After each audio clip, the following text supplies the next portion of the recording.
Le prix du gaz butane connaît une baisse, une mesure prise par le ministère du Commerce. Les nouveaux prix sont-ils respectés par les commerçants? Nous aurons la réponse à cette question dans ce journal.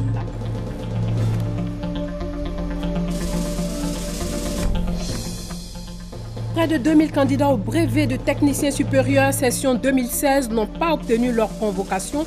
Ils ont manifesté aujourd'hui devant le cabinet du ministère de l'Enseignement supérieur, le ministère qui les a rassurés. L'accord de partenariat économique intérimaire entre la Côte d'Ivoire et l'Union européenne signé en 2008 a été adopté à l'unanimité aujourd'hui même à l'Assemblée nationale. Avec cet accord de partenariat, la Côte d'Ivoire va demeurer dans le nouveau règlement d'accès au marché en franchise des droits de l'UE. En Thaïlande, 11 bombes explosent dans plusieurs stations balnéaires. Au moins 4 personnes ont été tuées dans l'explosion. La jeune militaire au pouvoir dénonce une volonté de chaos. Madame, Monsieur, bonsoir. Le prix du gaz butane a baissé depuis quelques semaines, mais les nouveaux prix fixés par le ministère du Commerce ne sont pas respectés partout. Tenez, la bouteille B12 passe de 5 200 francs CFA à 5 035 francs CFA, soit une baisse de près de 200 francs CFA. Moussa Konaté a fait le tour de quelques commerces pour se rendre compte du respect de cette mesure. Le prix du gaz butane connaît une réduction ce mois d'août. La bouteille B6 est fixée à 2 000 francs, la B12 à 5 035 francs au lieu de 5 200. La bouteille de 17,5 kg passe de 7 380 à 7 050 francs. Celles de 25 et 28 kg sont vendues respectivement à 10 070 francs et 11 280 contre 10 540 francs et 11 805 francs, soit une baisse d'environ 200 francs sur chaque quantité. Le gaz butane bénéficie de ce qu'on appelle l'ajustement automatique des prix. L'État a donc fixé les prix du gaz butane sur un arrêté interministériel. Ces nouveaux tarifs du gaz domestique devraient faire le bonheur des populations. Pourtant, sur le terrain, la réalité est tout autre selon les consommateurs. La carte diminuer gaz, c'est trop cher. Ça là, c'est 5 500. Le gaz là, j'ai changé ça hier. Et puis le prix toujours c'est 5 500. Ça n'a pas diminué. Il y a un temps c'était 2300. Maintenant ils ont enlevé 100 francs là-dessus. Donc c'est resté sur 2200. Entre le prix officiel et le prix dans les magasins, un écart est donc constaté. Les revendeurs pour leur part demandent un ajout de 200 francs. Il faut que le gouvernement aussi voie pour monter pour que nous puissions avoir quelque chose. Puisqu'actuellement nous n'avons rien dedans, on n'a rien dedans. Qu'on laisse le prix à 2200 pour nous, qu'on puisse gagner un peu plus. Voilà. Les ventes gaz ont des magasins qui louent. Ils ont des gérants. Et en plus de ça, ils déposent une caution auprès des marketeurs pour avoir les bouteilles. Même pour recevoir la charge, c'est payé comptant. Vous voyez que ces charges-là sont énormes. Donc, le service de proximité que nous rendons à la population, qui leur permet de ne pas prendre les bouteilles sur la tête pour aller à la station, ou de ne pas prendre les véhicules, le taxi ou le voiture pour aller à la station, on leur demande de donner, je crois que 200 francs. Nous sortons d'un atelier avec l'ensemble des revendeurs du gaz butane. Et l'une des résolutions qui est sortie donc, de cet atelier, c'est de convenir d'un prix de proximité qui ne devait pas excéder 200 francs, qui devait être entre 100 francs et 200 francs pour le service de proximité qu'offrent les revendeurs dans les quartiers. Mais à la différence des stations-service, dont le prix est le prix homologué par l'État de Côte d'Ivoire. Mais dans l'attente, je dirais que ces résolutions deviennent des décisions opérationnelles, c'est-à-dire des décisions qui soient donc validées par le gouvernement. Nous sommes tenus d'appliquer le dispositif réglementaire actuel. 200 francs de réduction par les autorités, 200 francs pour le service de proximité pour les revendeurs. Du coup, le prix du gaz semble inchangé chez les consommateurs. Je souhaiterais que l'État mette des agents sur le terrain afin de... Voilà, sinon, sincèrement, on ne ressent pas ça, on ne ressent pas. Nos agents sont déployés sur l'ensemble du territoire pour effectivement veiller à l'application effective des prix du gaz butane sur l'ensemble du territoire. Lorsque le contrevenant n'applique pas les prix, il est automatiquement sanctionné parce que c'est dans notre dispositif réglementaire, on parle donc de pratiques de prix illicites. Les pratiques de prix illicites sont sanctionnées par nos tests, notamment donc l'ordonnance sur la concurrence, qui donc fixe une amende pécuniaire qui va donc de 100 000 francs à 50 millions pour pratique de prix illicites. Les revendeurs sont donc invités à respecter les tarifs actuels. Les consommateurs peuvent aussi dénoncer tout contrevenant à ces mesures. Pour d'éventuelles plaintes, des numéros verts sont disponibles, ainsi que le site internet du ministère du Commerce.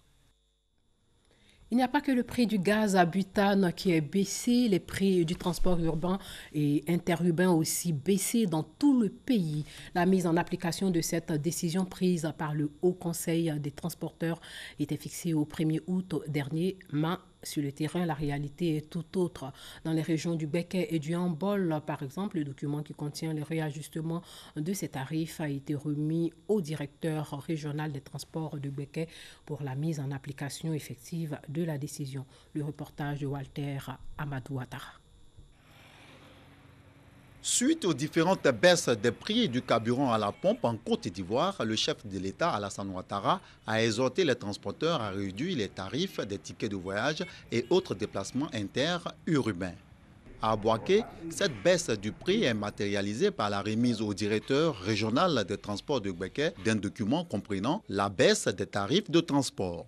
Document remis par la délégation régionale du Haut Conseil des transporteurs pour les régions de Béquet et du Hambol. Cette délégation communique quelques nouveaux coûts de déplacement. Nous avons diminué les prix de 50 à 40% sur toutes les destinations, surtout en ville à Bouaké. Les taxis villes, les taxis brousses, les baka ont été diminués de 50 à 40%. Ici, à Abidjan, c'est 5 000. C'était 7 000. Aujourd'hui, nous sommes à 5 000. Ici, Yamsoukro, c'était à 3 000. Aujourd'hui, nous sommes à 2000. Bouaké-Ville, en partie de centre-ville pour aller tous les quartiers, de 200, nous sommes descendus à 100 francs pour les Baka. Les taxis-villes, aller toutes les destinations, enfin, de centre-ville au quartier, de 200, nous sommes descendus à 150 francs. Une décision pour lutter contre la cherté de la vie, mesure bien appréciée par les passagers qui souhaitent son application le plus tôt possible. J'ai été informé par la RTI même, voilà. Mais je n'ai pas encore vu ça sur le terrain en tout cas. Les chauffeurs de taxi disent n'avoir pas encore reçu de consignes. Non, on compte attendre les syndicats. On voulait que non, si les syndicats nous appliquent, voilà, nous on va marcher sur ça. À Bouaké, les tarifs sont restés en état. Une sensibilisation des transporteurs et conducteurs s'impose pour l'effectivité de cette baisse de prix des titres de transport. Retour à Abidjan pour parler de ce camion de livraison de marchandises qui a percuté aujourd'hui une personne au marché Gouro dans la commune d'Adjamé. Cet accident a coûté la vie à cette personne. Ami Soussouko nous rapporte les faits. 12 heures ce vendredi, Adjamé marché Gouro du côté de l'hôpital général. À l'origine de cet accident, un camion qui a vu ses fruits lâchés. Bilan, un jeune homme tué et un blessé. Des témoins racontent. Il venait à Macharé. Maintenant, ça ne peut pas rentrer. Maintenant, il est parti. Quand il est parti, maintenant, il s'est retourné. Maintenant, c'est en partant, maintenant, ça s'est passé. On déchargeait les mèches pour mettre dans le magasin. Quand on a fini de dégager, le gars est venu dire qu'il n'a pas de frein dans son véhicule. Et on l'a dit qu'il faut attendre. On va dégager nos véhicules d'abord et puis t'as sorti. Il dit qu'il ne veut pas. Le chauffeur a fermé le véhicule.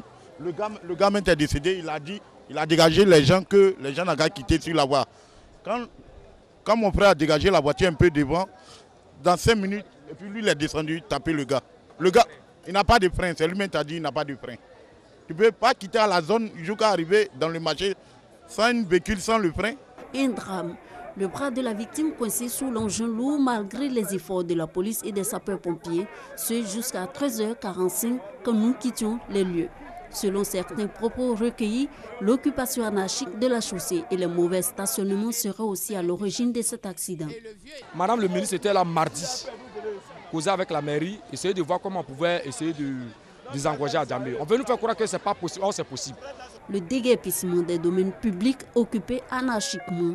Une action vivement souhaitée par la population pour donner un visage reluisant au marché Gouro comme Adjamé Liberté. L'on se souvient qu'en avril dernier, à Adjamé Roxy, un camion était tombé sur des commerçants faisant plusieurs victimes, dont une fillette de 4 ans. Parlons sécurité. Il y a eu une réflexion aujourd'hui même sur l'élaboration de documents de mise en œuvre de la loi portant programmation des forces de sécurité intérieure de 2016 à 2020. La rencontre a démarré aujourd'hui et va durer 3 jours. Abou Sanogo était à l'école nationale de police où s'est déroulée la réflexion. Un atelier pour tracer le plan stratégique de mise en œuvre de la loi de programmation de la sécurité intérieure sur la période 2016 à 2020 de la Côte d'Ivoire. Durant 3 jours, Police nationale, Office national de la protection civile, Eaux et forêts, Affaires maritimes et portuaires et douanes ivoiriennes ont réfléchi à l'élaboration des documents de mise en œuvre de la dite loi. Ce qu'on peut retenir dans l'ensemble, c'est l'exigence que tous les membres de l'atelier se sont faits de conduire désormais la sécurité intérieure ensemble et non les uns à côté des autres. À l'issue, l'atelier a recommandé la création d'un cadre formel et permanent de concertation des forces de sécurité intérieure relativement à la mise en œuvre et au suivi de la loi de programmation de la sécurité intérieure. La mise à disposition effective des ressources financières prévues dans le cadre de la loi de programmation de la sécurité intérieure sur la période 2016 à 2020. Le représentant du ministre d'État, ministre de l'Intérieur et de la Sécurité, s'est félicité de la tenue de cette rencontre. La sécurité intérieure, c'est notre mission. Chacun à son niveau est chargé d'une parcelle de cette mission. Donc, de travailler ensemble pendant 3 jours pour mettre ensemble nos intelligences, nos expériences en vue de la bonne application de la loi de programmation me paraît très important. La loi de programmation de sécurité intérieure 2016-2020 a pour objet de restaurer la capacité opérationnelle des forces de sécurité par une profonde restructuration de l'institution selon les priorités clairement établies. Pour mieux coordonner les actions au sein de la MACA, le ministre de la Justice a mis à la disposition des gardes pénitentiaires 4 véhicules de type 4x4 et du matériel de sécurité ainsi que des appareils de transmission. Serge Koléa était à la maison d'arrêt et de correction d'Abidjan. 4 véhicules de type 4x4, des équipements de sécurité et du matériel de communication. La MACA, la maison d'arrêt et de correction d'Abidjan, renforce ainsi son dispositif sécuritaire. Au niveau de la maison d'arrêt, on a toujours besoin du matériel. La sécurité n'a pas de prix. Je suis déjà content, très content de recevoir tout ce matériel. Ça va me permettre d'accroître et d'améliorer la qualité de mes services. Le garde des Sceaux, ministre de la Justice, attend beaucoup de ces hommes. Cette acquisition va rendre plus opérationnels les gardes pénitentiaires de la plus grande prison de Côte d'Ivoire. On se souvient encore de cette